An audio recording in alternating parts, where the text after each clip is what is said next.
গুনাহগার হিন্দু হোক, বৌদ্ধ হোক, খ্রিস্টান হোক, মুসলমান গুনাহগার হোক, পৃথিবীর মানুষ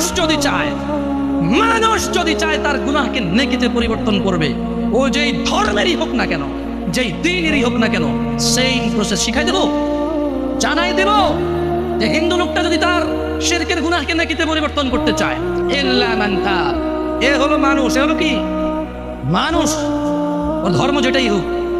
সে বলল যে সে কি বলল, সে প্রথমে আল্লাহর দিকে আসলো, এসে বলল যে আল্লাহ আমি অন্যায় করেছি। এবার অন্যায় যদি আল্লাহর শিরক হয় তাহলে বলবো যে শিরক করেছি অন্যায়, যদি জানা হয় তাহলে বলবো জানা করেছি অন্যায়, মদ হলে বলবে মদ করেছি অন্যায়। বুঝলেন কথা?